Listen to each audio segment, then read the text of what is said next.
নমস্কাৰ মাইনে জাইনৰ সমদৰ্শকক মই মৃগাংক শইকীয়া জনাইছো স্বাগতম এই মুহূৰ্তত ইস্যু অফ দা ডে হিচাপে আজি আমি কথা পাতিবলৈ লৈছো এটা গুৰুত্বপূৰ্ণ বিষয়ৰ ওপৰত খেয়া হল কৰোনা মহামাৰীয়ে নমায়না ভয়াবহ অৰ্থনৈতিক সংকট হয় কৰোনাই কেৱল মানুহৰ জনস্বাস্থ্যৰ প্ৰতি ভাবুকি নমায়না নাই দীৰ্ঘদিন ধৰি কৰোনা মহামাৰীৰ সংক্ৰমণৰ পৰা বাচি থাকিবলৈ যিবিলাক উপায় বা ব্যৱস্থা গ্ৰহণ কৰা হৈছে সেই উপায়বিলাকৰ পৰিপ্ৰেক্ষিতত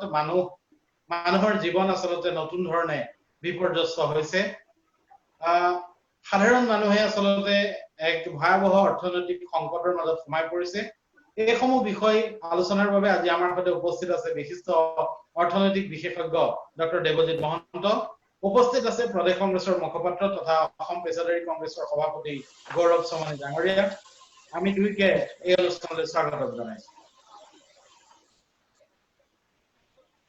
প্ৰথমে মই দেৱজিৎ মহন্ত ডাঙৰীয়াৰ ওচৰলৈ যাব গৈছো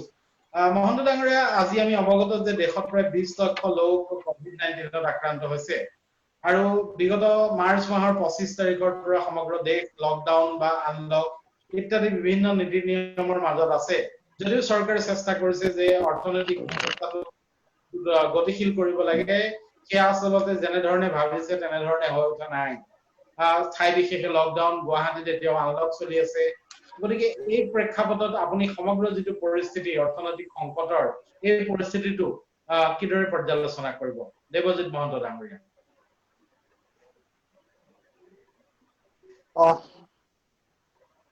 এয়া যদি সংকটৰ সময় এয়া সম্ভাৱনাৰ সময় সংকটৰ সময়ত যি সম্ভাৱনা আহে এই সম্ভাৱনাক যদি আমি উদ্ভাৱনলৈকে ৰূপান্তৰ কৰিব পৰা যায় সেটিহে আচলতে পৰিপক্ক জ্ঞানৰ পৰিচয় হয় এই বিষয়ত কোনো সন্দেহ নাই যে কৰোনাৰ ফলত অৰ্থনীতিত যথেষ্ট পৰিমাণে ক্ষতিগ্ৰস্ত হৈছে আমি যদি ভাৰত বা অসমৰ প্ৰেক্ষাপট পৰ্যালোচনা কৰোঁ তেতিয়াহ'লে আমি দেখিবলৈ পাম ভাৰত বা অসমৰ অৰ্থনীতিৰ যিটো আধাৰ সেই আধাৰ হৈছে কৃষি অৰ্থনীতি অৰ্থাৎ ভাৰতৰ আপুনি যদি চাই 125 কোটি জনসংখ্যাৰ 77 কোটি জনসংখ্যা গাঁৱত বাস কৰে ঠিক তেনেদৰে অসমৰ 125 কোটি জনসংখ্যাৰ প্ৰায় 87 লাখ অৰ্থাৎ 70% লোক গাঁৱত বাস কৰে গতিকে এইটোৱে প্ৰমাণিত কৰে যে গ্ৰাম্য অৰ্থনীতিৰ পুনৰুদ্ধাৰ নহলে এই অতিমাৰীৰ সময়ত অৰ্থনীতিৰ এটা নতুন দিশ উদ্ভাৱন কৰাটো বা নতুন দিশত আগবঢ়াই লৈ যোৱাটো সম্ভৱপৰ নহয় এতিয়া প্ৰশ্ন হয় কেনেদৰে এই গ্ৰাম্য অৰ্থনীতি বা সামগ্ৰিক অৰ্থনীতিটো পুনৰুদ্ধাৰ হ'ব পাৰে এই ক্ষেত্ৰত মোৰ মনত পৰিছে এষাৰ বাক্য সেই বাক্যষাৰ হৈছে আগতে কোৱা হৈছিল চহৰে যিটো ৰাস্তা বা পথ গাঁৱৰ পৰা চহৰলৈকে আহে আমি জানো সেই ৰাস্তাটো চহৰৰ পৰা গাঁৱলৈকেও যায় অৰ্থাৎ আগতে চহৰে নিৰ্ধাৰণ কৰিছিল গাঁৱৰ গ্ৰাম্য অৰ্থনীতি আৰু এতিয়া গাঁৱে নিৰ্ধাৰণ কৰিব চহৰৰ অৰ্থনীতি এই ক্ষেত্ৰত কিছু যদি গ্ৰাম্য অৰ্থনীতিৰ কাৰণে বিভিন্ন ধৰণৰ বহুত পলিচি ইমপ্লিমেন্ট কৰিব যোৱাতকৈ আমাৰ গাঁৱৰ যিটো অৰ্থনীতিৰ বেছ বা আধাৰ তাৰ ওপৰত গুৰুত্ব দিলে মই ভাবো অৰ্থনীতি উদ্ধাৰ হ'ব যেনে ধৰক মই এটা উদাহৰণ দিব বিচাৰিছো মৎস্য উদ্যোগ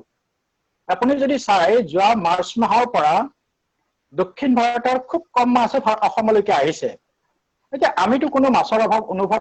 কৰা নাই তাৰ মানে এইটোৱে বুজায় অসমত মৎস্য উদ্যোগৰ সম্ভাৱনা কিমান ঠিক তেনেদৰে যদি চাই অসমত 50 লাখ মানুহে অৰ্থাৎ 65 লাখ অসমৰ সৰ্বমুঠ পৰিয়ালৰ 50 লাখ পৰিয়ালে গাঁৱত বাস কৰে এই গাঁৱত বাস কৰা মানুহখিনিৰ কম বেছি পৰিমাণে সকলোৰে পশুধন গৰু বা ছাগলী আছে আজি গুৱাহাটীৰ বজাৰত যদি আপুনি চাই 1 কেজি মাংসৰ দাম 600 পৰা 700 টকা গতিকে এই পশুধন ছাগলীক যদি আমি এতিয়া আমি নিজৰ চখৰ কাৰণে বা মোহৰ কাৰণে ছাগলী পুহিছো কিন্তু যদি আমি নিজৰ অৰ্থনৈতিক স্বচ্ছতাৰ দিশটোৰ প্ৰতি লক্ষ্য ৰাখি ছাগলী পালনৰ প্ৰতিও আমি আগ্ৰহ হওঁ বা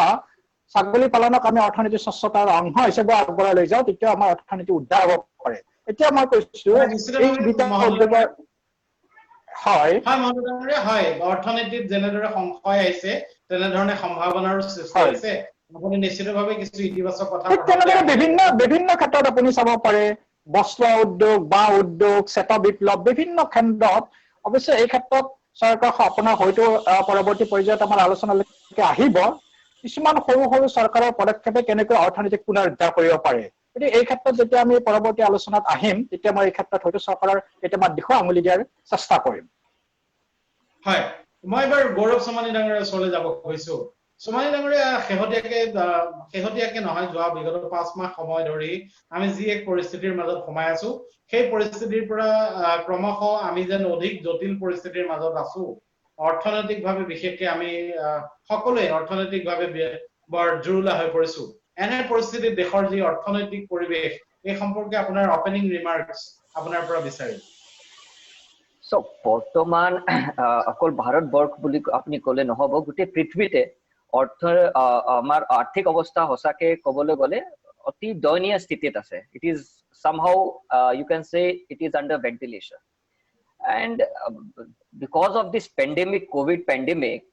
the most biggest problem and the challenge India will be facing it whole unemployment has risen like anything in India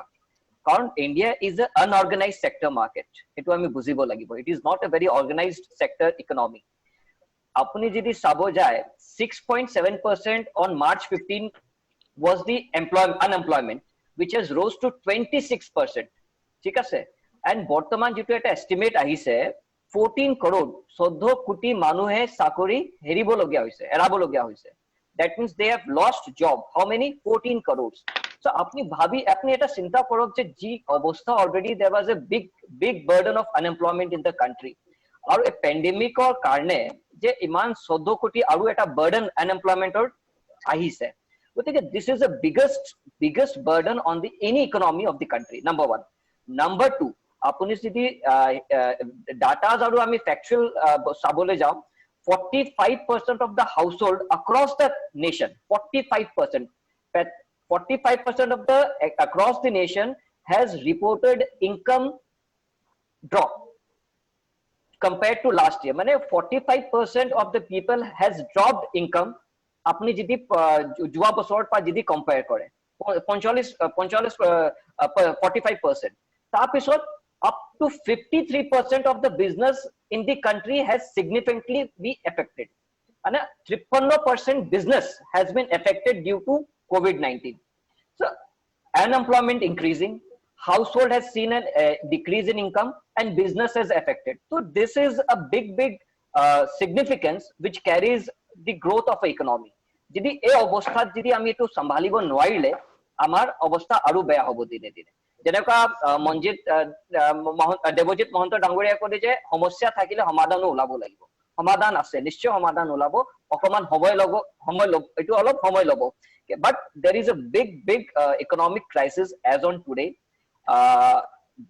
আৰু মই যি আমি যেটো মানে আমি যেটো এটা যেটো আমি চাব পাৰিছো বৰ্তমান এতিয়াও যাতে আৰু ভয়াৱহ স্থিতি হ'ব কাৰণ এতিয়া কোভিডত অৱস্থা এনেকুৱা হৈ আছে যে মানুহ বিলাকে এতিয়াও গম পোৱা নাই যে what is the loss in the economy because of the covid unlock চলি আছে লকডাউন চলি আছে বিভিন্ন পৰ্যায়ত মানুহে ঘৰত বৈ আছে কিন্তু লাহে লাহে যেতিয়া আপুনি চাব যে when the things will start coming to normal আপুনি ভাবিব নোৱাৰিব যে কৰোনাতকে বেছি ভয়াৱহ অৱস্থা হৈছিল আমাৰ ইকোনমি আৰু হেতু আমি যদি উচিত কদম মানে যদি আমি উঠাব নোৱাৰিলে মই ভাবিছো যে it will be a very big setback হয় নিশ্চিতভাৱে যদি আমি সময় থাকোতে যদি আমি কোনো পদক্ষেপ হাতত নলওঁ বা চৰকাৰ বিলাক যদি বা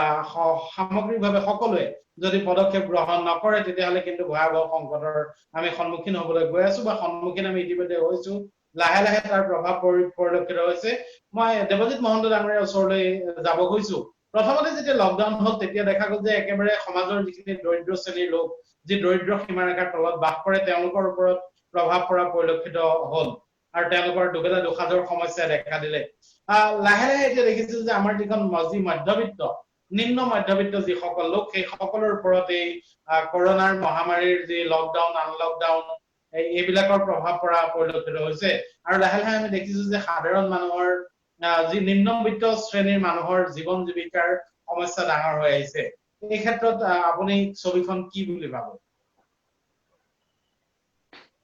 প্ৰথম যেতিয়া কৰোনাৰ আবিৰ্ভাৱ হৈছিল, বিশেষকৈ আবিৰ্ভাৱ বুলি নকওঁ, যেতিয়া আমাৰ অসমত হৈছিল প্ৰথম লকডাউনৰ সময়ত যদি আপুনি চাই during the month of March,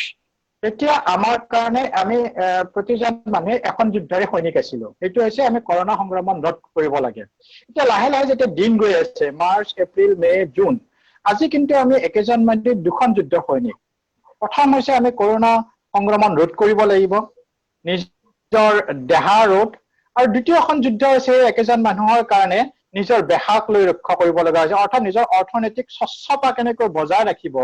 সেইটোৰ ওপৰত গুৰুত্ব দিব লগা হৈছে। আৰু সময় পৰিৱৰ্তনৰ লগে লগে যেতিয়া আৰম্ভণি হৈছিল তেতিয়া মানুহৰ কাৰণে প্ৰথম প্ৰায়ৰিটি হৈছিল নিজৰ প্ৰাণ বা নিজৰ অৰ্থনীতি কৰোনাৰ পৰা নিজৰ সংক্ৰমণক ৰোধ কৰি থকাটো। কিন্তু এতিয়া কি হৈছে, মানুহৰ দেহাতকৈ দেহাটো বেছি গুৰুত্বপূৰ্ণ হৈ গৈ আছে, আৰু সেইটো এটা কাৰণ যিটো কাৰণে কৰোনাক লৈ যথেষ্ট আমাৰ চিন্তাগ্ৰস্ত হ'ব লগা হৈছে। কাৰণ মানুহখিনিয়ে এতিয়া নিজৰ অৰ্থনৈতিক স্বচ্ছতা বজাই ৰাখিবৰ কাৰণে কৰোনাতকৈ বেছি গুৰুত্ব দিছে দেহাক, আৰু সেইকাৰণে নিজৰ কৰ্মস্থলীলৈ ওলাই আহিবৰ কাৰণে তেখেতসকলে জীৱনৰ প্ৰতি ভাবুকি থাকিলেও ভয় কৰা নাই। গতিকে এই ক্ষেত্ৰত যিটো ছবি, বিশেষকৈ আৰু এটা সমস্যাই আমাক এনেকুৱা দেখা দিছে, আমাৰ ইয়াততো নিবনুৱা হৈছেই, আন এটা আমাৰ এনেকুৱা নিবনুৱা সমস্যা হৈছে যিটো আমাৰ প্ৰব্ৰজিত শ্ৰমিক বুলি কওঁ। এতিয়া প্ৰব্ৰজিত শ্ৰমিক আমি এই ক্ষেত্ৰত যেতিয়া কৰোনা সংক্ৰমিত হৈছিল, কৰোনা সংক্ৰমিত হোৱাৰ ক্ষেত্ৰত আমাৰ বহুতে এনেকৈ ক'ব খোজে যে অসমত গণসংক্ৰমণৰ প্ৰধান কাৰণ হৈছে প্ৰব্ৰজিত শ্ৰমিকখিনি। কিন্তু এইটো মই ভাবো আমি এনেকৈ মানৱতাৰ খাতিৰত বা আমি কিছু স্বাৰ্থৰ ঊৰ্ধত গৈ এই কথাষাৰ ক'ব নালাগে। কাৰণ আপুনি ভাবকচোন, যিখিনি শ্ৰমিকে বহিৰাজ্যৰ অৰ্থনৈতিক উন্নয়নত অৰিহণা যোগাইছিল, সেই শ্ৰমিকখিনি আমাৰ স্বৰাজ্যৰ অৰ্থনীতিতো অৰিহণা যোগাব পাৰে। বহিৰাজ্যত যেতিয়া তেখেতসকলে কাম কৰি আছিল, যেতিয়া কৰোনাৰ আবিৰ্ভাৱ হ'ল, তেখেতসকলে নিবনুৱা হৈ পৰিল। সেই বহিৰাজ্যৰ ৰাজ্যসমূহে নিজৰ অৰ্থনৈতিক উন্নয়নৰ অংগস্বৰূপ এই শ্ৰমিকখিনিক তেখেতসকলে কিছু সহায়ৰ হাত আগবঢ়াৰ পৰিৱৰ্তে আমি দেখিবলৈ পালো, বিশেষকৈ দিল্লী, কৰ্ণাটক, মহাৰাষ্ট্ৰ, এই ৰাজ্যবিলাকে কেন্দ্ৰীয় চৰকাৰক ৰেলৰ কাৰণে আবেদন জনাইছিল যাতে শ্ৰমিকখিনি ঘূৰাই পঠাব পাৰে। গতিকে এই শ্ৰমিকখিনি তাত যদি কৰোনা সংক্ৰমিত হয়, তেখেতসকলৰ কোনে সুৰক্ষা দিব?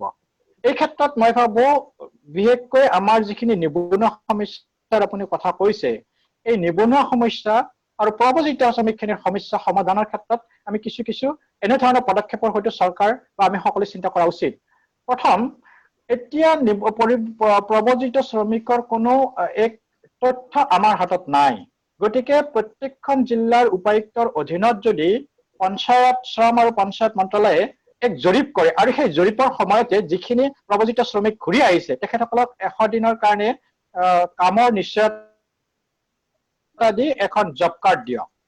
অন্ততঃ তেখেতসকলে শ্ৰমিকখিনিয়ে 100 দিনৰ কাৰণে নিশ্চয়তা এটা পাব। কিন্তু আৰু এটা কথা, এই প্ৰব্ৰজিত শ্ৰমিকখিনি কিন্তু তেখেতসকল চিন্তাগ্ৰস্ত বা হতাশাগ্ৰস্ত হলেও তেখেতসকল কিন্তু পৰনিৰ্ভৰশীল নহয়। তেখেতসকলে খাদ্যৰ চৰকাৰ বা আমি খাদ্যৰ যোগান ধৰাটোৱে তেখেতসকলৰ সমস্যাৰ সমাধান নহয়। তেখেতসকলক কৰ্মসংস্থান এটা দিব পাৰিলে সেই সমস্যাৰ সমাধান হ'ব। সেই কৰ্মসংস্থান কেনেকৈ হ'ব পাৰে, মই এটা উদাহৰণ দিছো। যেতিয়া চাংচাৰিত এইমছখন বনাই আছিলে, আপুনি যদি লক্ষ্য কৰে এই কৰোনাৰ বাবে তাৰ 600 কৰ্মচাৰীয়ে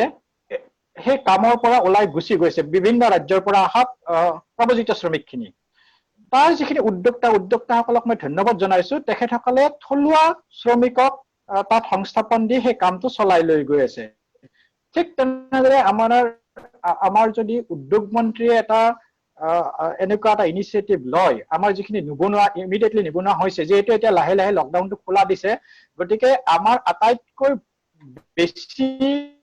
সংস্থাপিত হৈ থকা লোক এটা খণ্ড হৈছে সংস্থাপন খণ্ড, যিটো ৰিয়েল এষ্টেট চেক্টৰ। এই ৰিয়েল এষ্টেট চেক্টৰৰ যিটো বিল্ডাৰ্ছ এছ'চিয়েশ্যনৰ লগত যদি আমাৰ উদ্যোগ মন্ত্ৰীয়ে কথা পাতি এনেকুৱা ধৰণৰ এটা ষ্টেপ ইনিচিয়েটিভ লয় যে আমাৰ যিখিনি যেনেকৈ আমাৰ ইয়াত শ্ৰমিক উভতি আহিছে, ঠিক তেনেদৰে আমাৰ ইয়াৰ পৰাও শ্ৰমিক উভতি গৈছে, যিখিনি হয়তো আমি যদি আপুনি চাই নিৰ্মাণ খণ্ডৰ ক্ষেত্ৰত বংগমূলীয়াই হওক বা আমাৰ দাঁতিকাষৰীয়া ৰাজ্য বিহাৰ, উৰিষ্যা, নিউ জলপাইগুৰি, কোচবিহাৰ এইবিলাকৰ পৰা আহিছিল, যিহেতু শ্ৰমিকখিনি ঘূৰি গৈছে। গতিকে এই নিৰ্মাণ খণ্ডত যদি আমাৰ যিখিনি শ্ৰমিক ঘূৰি আহিছে, সেই থলুৱা শ্ৰমিকখিনি, প্ৰব্ৰজিত থলুৱা শ্ৰমিকখিনি আৰু আমাৰ থলুৱা শ্ৰমিকখিনিক যদি সংস্থাপনৰ এটা ব্যৱস্থা কৰে তেতিয়াহ'লে সেই সমস্যাটো সমাধান হ'ব পাৰে গতিকে মহন্ত ডাঙৰীয়া প্ৰব্ৰজিত শ্ৰমিকৰ ক্ষেত্ৰত বাৰু কিছু কিছু ব্যৱস্থাৰ কথা ইতিমধ্যে বিভিন্ন পক্ষই চিন্তা কৰিছে এই বিষয়ে আমি আৰু কথা পাতিম মই গৌৰৱ চমনি ডাঙৰীয়া ওচৰলৈ যাব খুজিছো যিটো বিজনেছ কমিউনিটি সৰু বৰ ব্যৱসায়ী কোনোবাই এখন পান দোকান দিছিল কোনোবাই কিবা সৰুকে এখন কাপোৰৰ দোকান দিছিল সেই মানুহজনৰ পৰা আৰম্ভ কৰি আজি পুঁজিপতি যিজন ব্যৱসায়ীলৈকে এই ব্যৱসায়িক শ্ৰেণীটো বৰ বেয়াকৈ ক্ষতিগ্ৰস্ত হৈছে এই লকডাউনৰ সময়ছোৱাত কি জনাব আপুনি পেছাদাৰী কংগ্ৰেছৰ এগৰাকী নেতা হিচাপে আপুনি ব্যৱসায়িক মহলৰ সৈতে আপোনাৰ যোগাযোগ আছে আপুনি কি জনাব ব্যৱসায়িক খণ্ডটো যিসকল ক্ষুদ্ৰ মধ্য ব্যৱসায়ী আছে সেই সকলৰ কি অৱস্থা সিহঁতৰ অৱস্থাটো মানে ভয়াৱহ অৱস্থা সিহঁতৰ একদম একেবাৰে ভয়াৱহ অৱস্থা আৰু মই আপোনাক কৈ আছো যদি আমি এতিয়া ৰিভাইভেলৰ কথা যদি আমি ইয়াত আলোচনা কৰি আছো তাত কোনো বিশেষ ৰকেট সায়েন্স নাই লকডাউন অৱস্থাত লকডাউন চলি থকা অৱস্থাত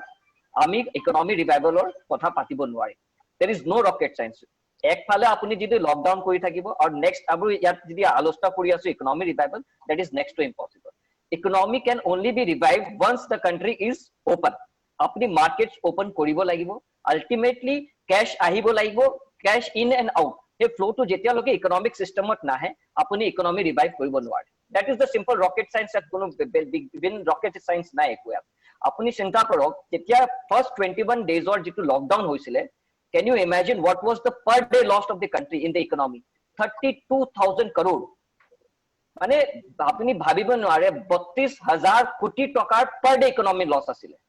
তো চিন্তা কৰক কিমান ডাঙৰ এটা আমি অলৰেডি লছ এটা কৰি আহি আছো গভৰ্নমেন্ট ফাইনান্স এতিয়া খুব বেছি স্কিম দিব নোৱাৰিব চৰকাৰ কাৰণ ইহঁতৰ এটা হিমা আছে government finance will be burden আৰু টেক্স ৰেভিনিউ যেনেকা জেনাৰেট হ'ব লাগিছিল হেবিলাক জেনাৰেট হোৱা নাই তো আল্টিমেটলি দা মই ক'লো না economic system is in a very ventilators আৰু তাৰ লগত যে ক্ষুদ্ৰ ব্যৱসায়ী সৰু পান দোকানী ইহঁতৰ অৱস্থাটো আপোনাক মই একো মানে ক'ব পৰা নাই they are in a very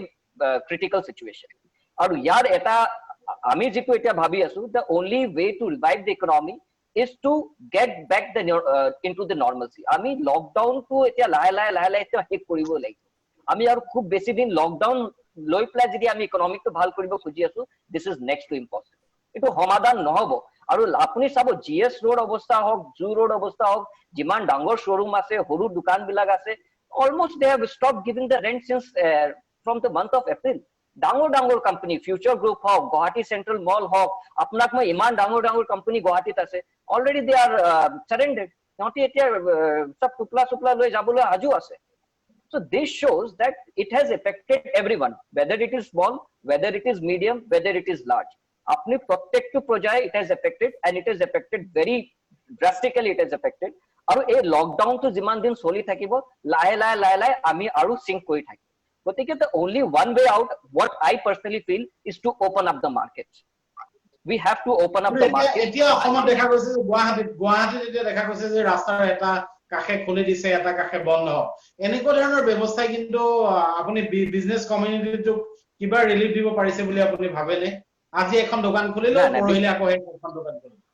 So this is uncertainty. This is very much uncertainty. Aru bikhek eko effect hua nai. Mane ultimately apni manu ejone jodi dukan khula agot eta to consumer customer gom na pai je kun dinai kun which day which shop is opening on which side. But dangor eta confusion ase manu bilage eta dukan khuli pla boi ase kintu there is no consumer. So government has to create demand in the market.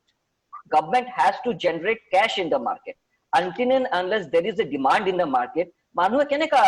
হেৰি কৰিব industry বিলাক এতিয়া কৈ আছে আমি production কৰিবলৈ হাজু আছো but there is no demand in the market there is no cash flow in the market এতিয়া ইন্টাৰ ডিস্ট্ৰিক্ট মুভমেন্ট হোৱা নাই বাহিৰৰ পৰা মানুহ অহা নাই ইয়াৰ পৰা বাহিৰত যোৱা নাই মাৰ্কেটিং কৰা মানুহ মাৰ্কেটিং কৰিব পৰা নাই সো দেৰ আৰ লট মেনি ডিফিকাল্টিজ আৰু আপুনি যদি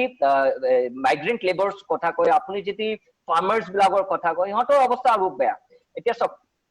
কৃষি বিলাকৰ অৱস্থা যিবিলাক ডিল কৰি আছে পেৰিশেবল আইটেমছৰ যিবিলাক কৃষি খেতি কৰি আছিলে সিহঁতৰ অৱস্থাটো আৰু বেয়া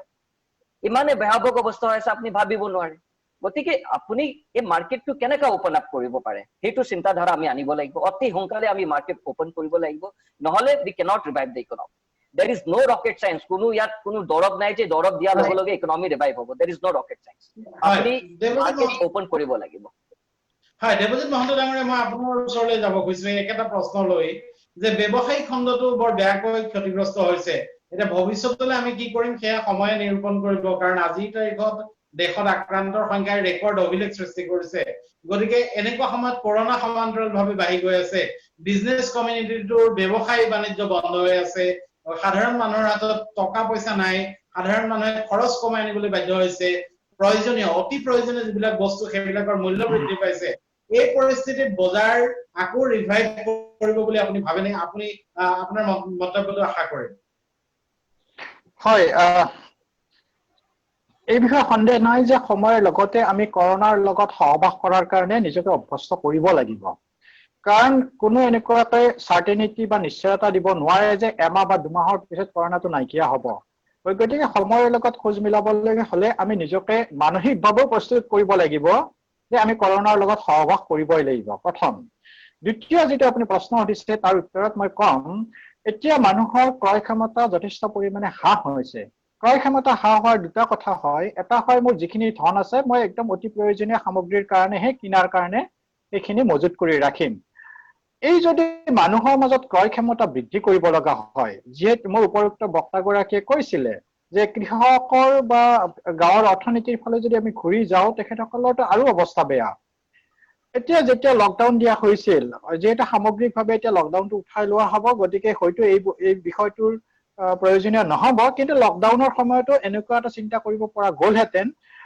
এটা হৈছে যিখিনি কৃষকে উৎপাদন কৰে এটা আমি কনজিউমাৰ হিচাপে আমাৰ কিনাৰ সমস্যা আমি কেতিয়াবা নাপাওঁ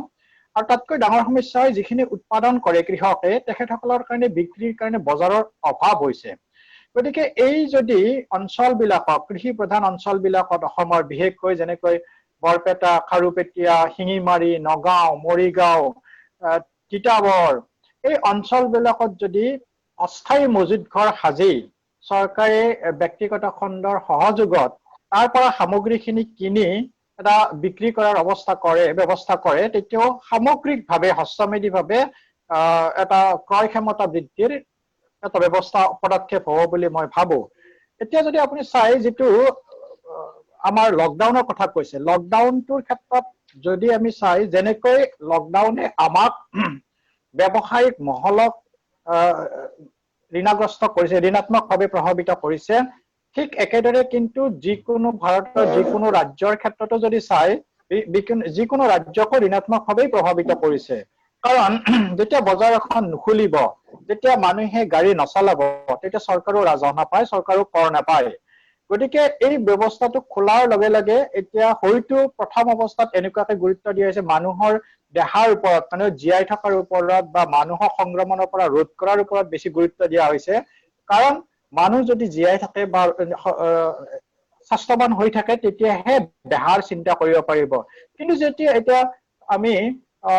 একেলগে দুইটা চলাই নিব লগা আজি অৱস্থাৰ পৰিস্থিতিৰ সৃষ্টি হৈছে দেহা আৰু বেহা গতিকে আমি ক্ৰমে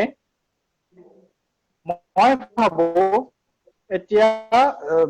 ব্যৱসায়িক খণ্ডবোৰকো হ'ব লাগে কাৰণ যেহেতু উপযুক্ত বক্তাগৰাকীয়ে মই নাজানিম জিয়াছ ৰোডৰ আজি এই দোকানখন আজি খোলা হ'ব নে কালি খোলা হ'ব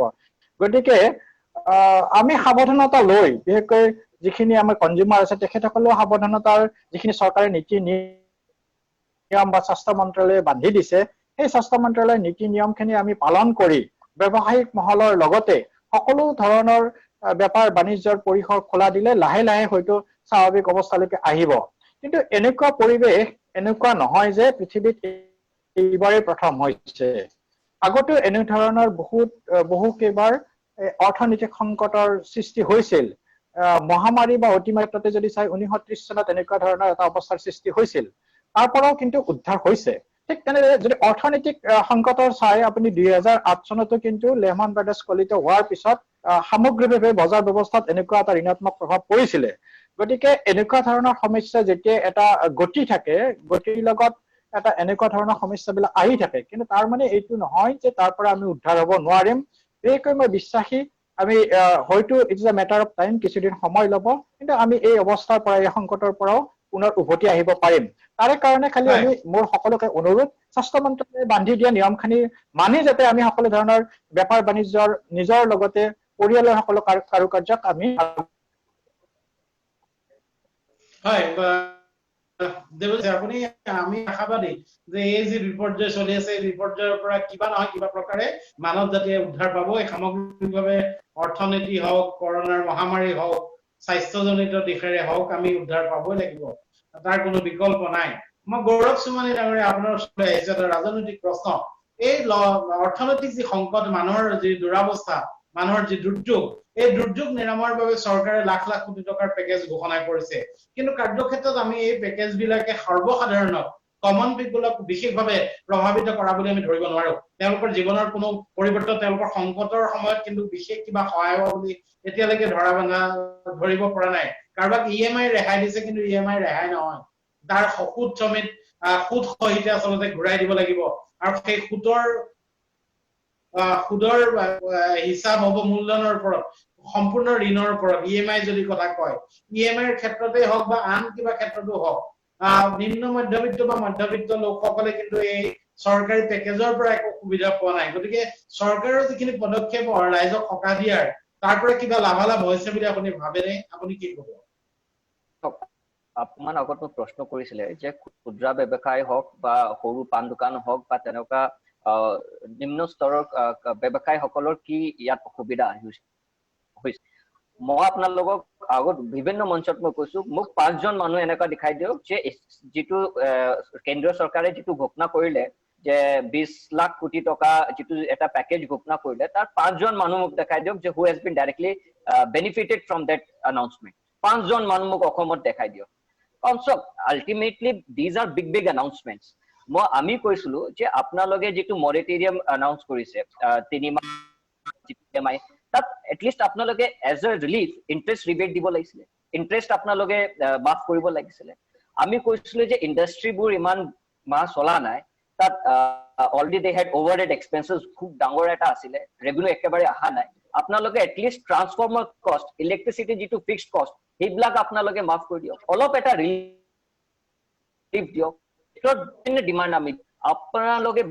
বিশ্বাস নকৰক a single relief has been given to any consumer directly ডাঙৰ ঘোষণা কৰিলে নহব 20 লাখ কোটি টকা আপুনি 20 লাখ কোটি টকা এমএসএমই আপুনি যদি দেখাই আছে যে লাখ লাখ কোটি টকা এমএসএমই বেনিফিট দেখাই আছে যে এমএসএমই ক্যাটেগৰি বিলাক বঢ়াই প্লে এমএসএমই বেংক বিলাকে ঋণ দিব আজি বেংকত ঋণ লবলৈ মানুহ আছে জানো মানুহ নিজৰ ঘৰত ভাত খাবলৈ পৰা নাই আপোনালোকে বেংকত ঋণৰ কথা কৈ আছে 50 লাখ বা 1 লাখ 1 কোটি আপোনালোকে বা 5 কোটি লগে আপোনালোকে ঋণ হেৰি ক্যাটেগৰিটো বঢ়াই প্লে এমএসএমই স্কিমটো বনাই দিলে আৰু তাত আপোনালোকে 20 লাখ কোটি লগত জড়িত কৰি দিলে গতিকে আই ফিল 20 লাখ কৰোৰ হওক বা 1.7 লাখ কৰোৰ কিবা কৃষি কাৰণে কৰিছিলে these are only on papers আপুনি যদি হসাকে কৰিব বিচাৰিছে if you want to give relief to the consumers relief to the people of India আপোনালোকে ডাইৰেক্ট ক্যাশ বেনিফিট দিয়ক আপোনালোকে ডাইৰেক্ট ৰিলিফ দিয়ক whether it is to the industries whether it is to the small shopkeepers whether it is to the medium enterprise whether it is to the small scale industries announce a specific economic package it cannot be a 20 lakh crore 30 lakh crore apuni announce kori pla gusi jabo aru habai loi lobo e bortoman hetu hoy ase karon aji apuni sob 20 lakh koti toka jodi apni koy je kuntu manu kuntu category manu kenaka dia hoise aji kono kobo nware headlines পাই গলে next day headlines she got the headlines 20 lakh crores দি আছে কিন্তু 20 লাখ কোটি টকা মানুহ মাজত কেনেকা আহিব হেতু road map দিও give a detailed road map হয় things are only an announcement হয় গৌৰৱসমানে নিশ্চিতভাৱে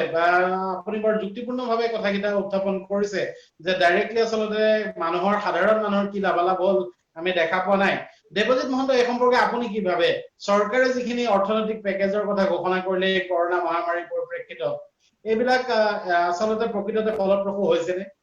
অসমৰ প্ৰেক্ষাপটত পৰ্যালোচনা কৰোঁ তেতিয়াহ'লে আমি দেখিবলৈ পাম যোৱা 29 দিনত অসম চৰকাৰে এখন অধ্যাদেশ জাৰি কৰিছিল সেইখন ঘোষণা কৰা হৈছিল যে 3 বছৰলৈকে কিছুমান অনুমোদন আৰু পৰিদৰ্শন ৰেহাই দিয়া হৈছিল যিটো এইটো প্ৰথম দৃষ্টিত যথেষ্ট ভাল যেন লাগে। তাৰপিছত আমি দেখিবলৈ পালো এইখনক লৈ যথেষ্ট প্ৰতিবাদৰ সৃষ্টি হ'ল। এইকাৰণে প্ৰতিবাদৰ সৃষ্টি হ'ল যে তাত যিকোনো মানসিক কৃষিভূমি কিনা বেচা কৰি পেলাই সেই ক্ষুদ্ৰ মধ্য আৰু মজলীয়া উদ্যোগ আৰম্ভ কৰিব পাৰে। কিন্তু এই ক্ষেত্ৰত এই নীতিটোৰ কিন্তু গুৰুত্বপূৰ্ণ বা প্ৰয়োজনীয়তা আছে। কেৱল মই মাত্ৰ বিচাৰিছিলো এই নীতিখনৰ অধ্যাদেশখনৰ বিৰোধিতা কৰাৰ পৰিৱৰ্তে যিটো মাটি কিনা বেচাৰ যিকোনো মানুহে এটা অধিকাৰ দিয়া হৈছিল সেইটো নোহোৱা কৰি খিলঞ্জীয়া শব্দটো ব্যৱহাৰ কৰিলে ভাল হ'লহেঁতেন। অৰ্থাৎ অসমৰ মাটি খিলঞ্জীয়া মানুহে কিনিব বা বিক্ৰী কৰিব পাৰিব আৰু নিজৰ ইচ্ছা অনুসৰি কোনো অনুমোদন ট্ৰেড লাইচেন্স বা যিকোনো অনুমোদন পত্ৰ নোহোৱাকৈ অন্ততঃ 3 বছৰৰ কাৰণে যদি উদ্যোগ স্থাপন ক্ষুদ্ৰ লঘু বা মজলীয়া উদ্যোগ স্থাপনৰ কাৰণে অনুমতি দিয়া হয় এই ক্ষেত্ৰত এটা যথেষ্ট সুপদক্ষেপ। কাৰণ আপুনি এবাৰ চিন্তা কৰকচোন, এতিয়া যিহেতু লকডাউন লাহে লাহে খোলা দিছে পৰ্যায়ক্ৰমে, আজি যদি গাঁৱৰ এজন যুৱকে তাত যদি এটা সৰু ধান বনা কল স্থাপন কৰিব বিচাৰে তেতিয়াহ'লে তেখেতে প্ৰথমতে গাঁও পঞ্চায়তৰ পৰা আৰম্ভ কৰি জিলা উপায়ুক্তৰ কাৰ্যালয়ৰ পৰা অনুমতি পত্ৰখন উলিয়াবৰ কাৰণে বহুত বাৰ তাকবাতি কাঢ়িবলগীয়া হয়। এই ব্যৱস্থাটো যদি নোহোৱা কৰি দিয়া হয় ডেফিনেটলি সকলোৰে কাৰণে এটা আদৰণীয় হ'ব লাগে। অৱশ্যে মই এটা কথা কম, যিটো দৃশ্যপট আমাৰ গুৱাহাটীৰ হাৰেৰ দুই কাষে আমি দেখিবলৈ পাওঁ যে আজি খিলঞ্জীয়া মানুহৰ মাটি নাই। এই কাৰণে নাই যে খিলঞ্জীয়া মানুহৰ মাটিখিনি বেলেগৰ কিনাৰ এটা অনুমতি পত্ৰ দি থকা হৈছে। গতিকে এই নতুন উদ্যোগিক নীতিক যিখিনি কৃষিভূমি কিনা বেচা কৰা হ'ব সকলোকে কিনা বেচাৰ অধিকাৰ দিয়াতকৈ খিলঞ্জীয়া শব্দটো ব্যৱহাৰ কৰিলে যথেষ্ট উপকৃত হ'লহেঁতেন। আৰু আমি যদি চাওঁ এই নীতিটোক মই হয়তো সমৰ্থন বা কাৰ লগত কেনেকুৱাকে মত হেৰি কৰে মই নাজানো, কিন্তু এই নীতিটোক আমি সমৰ্থন কৰিব এইকাৰণে লাগে আমি যদি ইয়াক কওঁ যে কৃষিভূমিবিলাক নষ্ট হৈ গৈ আছে। আজি আপোনাৰ বা মোৰ দিনৰ দেৱজিৎ মহন্ত ডাঙৰীয়া সেইটো এটা পৃথক প্ৰসংগ। দেৱজিৎ মহন্ত ডাঙৰীয়া সেইটো প্ৰসংগটো সামান্য বিষয়বস্তুৰ পৰা পৃথক। চৰকাৰৰ যিটো নীতি সেই নীতিটো আচলতে বেলেগ ধৰণে আলোচনা কৰাৰ অৱকাশ আছে। কিন্তু মই সুধিব খুজিছো ডাইৰেক্ট যিখিনি কেন্দ্ৰীয় চৰকাৰে পেকেজ দি দিলে সেই পেকেজে প্ৰকৃতাৰ্থত জানো আমাৰ সাধাৰণ মানুহক উপকৃত কৰিব পাৰিলে? গোটেই বিশ্বত যদি চাই যিটো EMI-টো ৰেহাই দিছে এইখিনি সময়ত EMI ৰেহাই দিয়াটো নিশ্চয়ভাৱে যিখিনি ঋণ লৈ থৈছে তেখেতসকলক উপকৃত কৰিব বুলি মই ভাবো। অৱশ্যে এই এটা কথা তাত ক্লিয়াৰ কৰি দিয়া নাই, যদি মোৰ 12 মাহৰ এটা ঋণ থাকে আৰু যদি মোক 6 মাহৰ কাৰণে যিটো সময় দিছে ঋণটো EMI-টো কটা নাযায়, গতিকে মোৰ ঋণটো যেতিয়া এইটো খুলিব তাৰ সময়সীমাটো 12 মাহৰ লগত 6 মাহ যোগ কৰি 18 মাহ কৰিব নে 6 মাহৰ ভিতৰতে মই পৰিশোধ কৰিব লাগিব। গতিকে সেইটোক লৈ বহুতৰ মাজত এটা সন্দেহ আছে। এই বিষয়ে এটা ক্লেৰিফিকেশ্যন আহিলে ভাল। আৰু দ্বিতীয়তে আৰু এটা কথা হয় যিটো উপযুক্ত বক্তাগৰাকীয়ে কৈছে, যিটো ইণ্টাৰেষ্টটো ৰেহাই দিব পাৰিলেহেঁতেন সেইটো এটা ভাল পদক্ষেপ হ'লহেঁতেন। আৰু অসমৰ প্ৰেক্ষাপটত মই ভাবো বিশেষকৈ কেন্দ্ৰীয় চৰকাৰে কৰক নকৰক অসমৰ ৰাজ্যিক চৰকাৰে এনেকুৱা ধৰণৰ চিন্তা চৰ্চা কৰিব পাৰে যে অসমৰ যিহেতু আমাৰ বিশেষকৈ বহু লোকক সংস্থাপন দি থকা খণ্ডটোৱে আছে নিৰ্মাণ আৰু 2020-21 বৰ্ষৰ যিটো কৰ সেইটো কৰটো যদি ৰেহাই দিয়া হয় তেতিয়াহ'লে যথেষ্ট পৰিমাণে নিৰ্মাণ খণ্ডৰ সহায় হ'ব। কাৰণ নিৰ্মাণ খণ্ডৰ যেতিয়া কাম আৰম্ভ হ'ব তাত আপুনি চাব বহু লোক নিয়োজিত হয়। লগতে ইটা, শিল, বালি, চিমেণ্ট এই সকলো খণ্ডৰ এটা চাহিদা বৃদ্ধি হয় আৰু তেতিয়া চৰকাৰৰ ঘৰলৈকে পইচা আহিব। তাৰ উপৰি নিৰ্মাণ খণ্ড আৰম্ভ কৰাৰ লগে লগে আপুনি যেতিয়া ঘৰ এটা ফ্লেট বা ঘৰ এটা কিনিবৰ কাৰণে যাব তেতিয়া আপুনি বেংকৰ ওচৰলৈকে যাব। গতিকে বেংকৰ ওচৰলৈকে যোৱা চিষ্টেমটো কৰিব লগা হ'লে যিটো বেছ খণ্ডটো হৈছে গৃহ নিৰ্মাণৰ আৰম্ভণিটো হ'ব লাগিব য'ত আমাৰ বহু নিবনুৱা লোকক সংস্থাপন কৰিব পৰা যায়। গতিকে মই এনেকে নকওঁ যে এই ক্ষেত্ৰত চৰকাৰৰ পেকেজে সহায় কৰা নাই। প্ৰতিটো পদক্ষেপে প্ৰতিটো ঘোষণাই আমাক প্ৰত্যক্ষ বা পৰোক্ষভাৱে সহায় কৰে। খালি আমি এটা কাম কৰিব লাগে যিখিনি আমি জটিল বুলি ভাবো সেইখিনি আঁতৰাই যদি আমি নিয়মখিনি সৰল কৰি দিয়া হয় তেতিয়াহ'লে চৰকাৰী পেকেজৰ লাভান্বিত নহয় বুলি মই নাভাবো। গতিকে এই ক্ষেত্ৰত হয়তো কিছু সৰলীকৰণৰ প্ৰয়োজনীয়তা আছে। হয়, ঠিকেই আছে। আপোনাৰ মন্তব্যত যুক্তিযুক্ততা নিশ্চয় আছে। মই গৌৰৱ সুমন ডাঙৰীয়াৰ ওচৰলৈ যাব খুজিছো। এতিয়া মাহ ধৰি বছৰ প্ৰায় 6 মাহ ধৰি প্ৰায় আধা বছৰে হ'ব আমি এই সংকটৰ সৈতে যুঁজি থাকোতে আমাৰ আচলতে জীৱন জীৱিকাৰ যি